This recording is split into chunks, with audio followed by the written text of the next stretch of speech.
vai ser gastos de recursos. Gastos de recursos. Ó, essa imagem é boa, hein? Quem reconhece essa imagem? Deixa eu ver Esse aí aí. eu sei qual que é. Essa aí é famosa. Isso aí é a chegada em Goblin Town. E é uma das coisas assim que eu achei mais interessantes quando eu assisti, mas acabei não gostando. Eu achei interessante, eu queria que o Goblin King tivesse voz de Goblin. Pois é. O maluco cantava que nem um cantor de ópera. Foi tipo a voz, a dicção maravilhosa, perfeita. Ele mal conseguia se levantar sozinho da porra da cadeira. Mas ele cantava com a voz assim, a garganta límpida. Maravilhoso. Tristemente. Isso é Goblin Town. Cena de O Hobbit, quando os anões são presos pelos goblins em Moria, né? Mas é uma camadinha ali mais superior em Moria ainda. O cálculo do D&D, por que eu falei desses goblins aí? Porque o exemplo que eu vou dar mais à frente é em Goblin. O cálculo do D&D quinta edição sobre experiência, dificuldade de encontro, quantidade de encontros diárias, né? Ele deriva de um balanceamento que é focado diretamente na exaustão dos recursos. O que é recurso nesse caso? Ponto de vida, item, slot de magia, uso de habilidades com usos diários ou número de usos por dia, etc. Não é exatamente uma ciência de foguete, né? Um monstro fraco vai ter... O cálculo é sempre derivado da ideia de que um monstro fraco tem uma chance X de causar um dano Y no combate, um monstro forte vai ter às vezes uma chance 2x de causar um dano 2y, enfim. Você vai fazendo esses cálculos de variante aí e você vai deduzindo quantos pontos de vida é esperado que o grupo perca num encontro, quantas magias eles vão ter que gastar para dar o dano, quanto eles vão ter que curar e tal. Tudo isso é estimado, obviamente, é estatística. E aí pode ser maior ou menor e tal. Esses cálculos normalmente são feitos levando em conta condições neutras ou condições favoráveis para os monstros já mais ou menos previstas, né? O cálculo do nível de desafio de um tubarão não é feito considerando que o encontro vai acontecer em terra firme. E o tubarão não vai conseguir fazer nada. Não, ele é calculado o tubarão em água. E aí esse encontro, de alguma maneira, com um monstro na água. Os personagens podem ou não estar dentro da água também, mas ele vai estar dentro da água, certamente. Ao mesmo tempo, a conta também não é feita para você, por exemplo, levar em conta uma emboscada em que os monstros possam ter um turno inteiro de ações antes dos aventureiros, por mais que alguns monstros tenham esse indicativo de que eles vão preferir esse tipo de estratégia. Isso significa que os elementos como a criação de circunstâncias que eu mencionei lá no começo, ou outros tipos de conjuntura em que, por exemplo, os monstros vão surgindo com cada vez mais vontade e velocidade, né? Podem significar um consumo de recursos mais acelerado, né? Então, mesmo que dentro de um encontro o gasto dos recursos não aumente a dificuldade do próprio encontro, ele tende no cômputo geral, no acumulado geral do gasto de recursos, a aumentar as dificuldades dos encontros posteriores, né? O que quer dizer isso? Deixa eu explicar de uma maneira mais... um exemplo. Eu volta e meia brinco sobre o problema que você tem quando você não pensa direito antes de fazer uma caminhada. Você passou um tempo sem fazer exercício, você vai fazer uma caminhada e você fala, eu vou caminhar 1 quilômetro. E aí você vai e caminha 1 quilômetro. E aí quando você caminha 1 quilômetro, você percebe que você caminhou 1 quilômetro e agora você tem que voltar para casa. E agora você vai levar 1 quilômetro para voltar. Então, na verdade, você vai caminhar 2. Né? Os primeiros 3 encontros com goblins na caverna podem fluir tranquilos, sem maiores problemas. E aí os personagens podem achar que tá todo mundo bem, tá todo mundo tranquilo, gastou pouca cura, os pontos de vida estão praticamente cheios e tal. Os próximos 2 encontros seguem tranquilos e tal. Talvez uma emboscada, força um gasto maior, tem mais um encontro.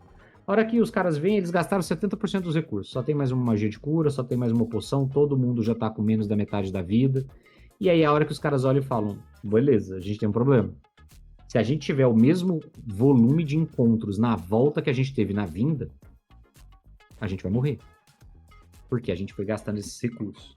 E aí, o desafio, que pode ter sido sempre a mesma coisa, sempre meia dúzia, 3, 4 goblins, goblin buscando, goblin com armadilha, goblin com não sei o quê. Se no começo os caras simplesmente foram pra frente, peitaram e desceram o sarrafo e foi isso, talvez agora eles olhem e falem, a gente não pode fazer da mesma maneira. Por quê? Porque se a gente perder os mesmos recursos que a gente perdeu naquele primeiro encontro, quando a gente estava sendo displicente, a gente vai morrer. E aí o encontro já ficou totalmente diferente, a estratégia já passou a ser outra. Então talvez esse desgaste prolongado, frequente, essa perda contínua dos recursos pode fazer com que talvez não o primeiro encontro, não o segundo encontro, mas o quinto, o sexto, o sétimo encontro, já tenham os personagens numa situação muito mais desfavorável, que começa a exigir mais raciocínio e planejamento para eles sobreviverem do que o primeiro. Porque o primeiro encontro você gasta mais do que previu. Você ficou esperando para falar essa, né? Na verdade sim. Imaginei. Não tá 100% errado, não. Tá parcialmente correto. Cara, criaturas mais fracas são mais comuns. Elas tendem a sobreviver nos números. Baratas se multiplicam muito mais do que lobos, porque elas precisam dessa quantidade. Então, elas estão mais por aí, porque a mortalidade delas é alta. Então, você precisa ter uma reposição de indivíduos mais alta. É por isso que o pessoal trata essas criaturas mais fracas em comunidades extensas. E aí o pessoal vai e entra numa dungeon. E começa a aparecer bicho. Grick. Parece um, parece dois. De repente tem um ninho de Grick. Tem um ninho de Ratatróis. Por quê? Porque um não faz diferença. O guerreiro vai dar uma pancada nele e tá ok, matou. Depois vai aparecer um outro. Um mago vai fazer um míssel mágico e vai matar. Vai aparecer outro. O Ranger vai gastar uma flecha e resolver o problema.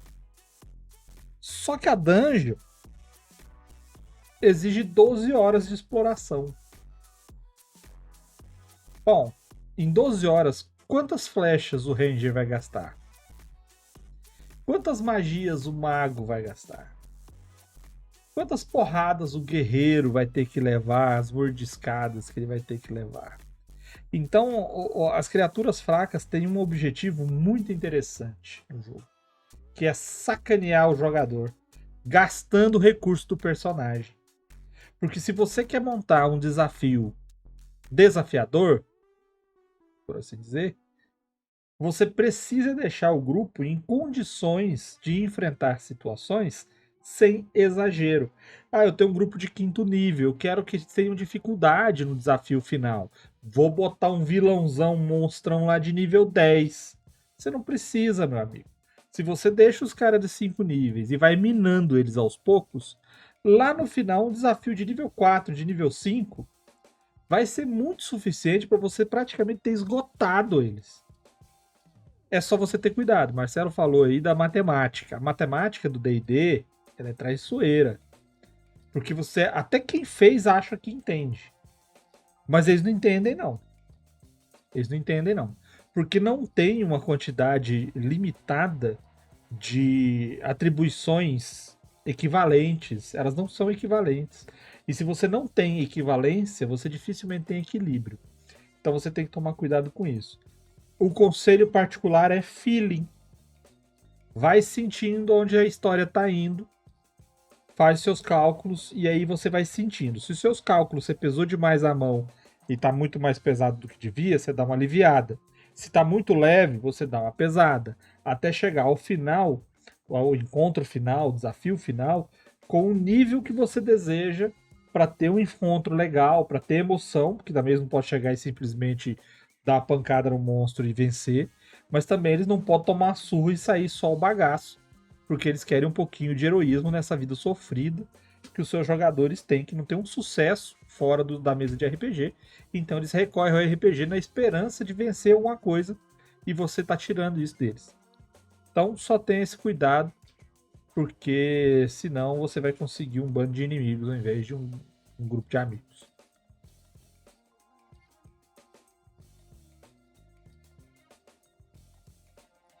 Sobre gasto de recurso, eu acho bem importante você sempre ter.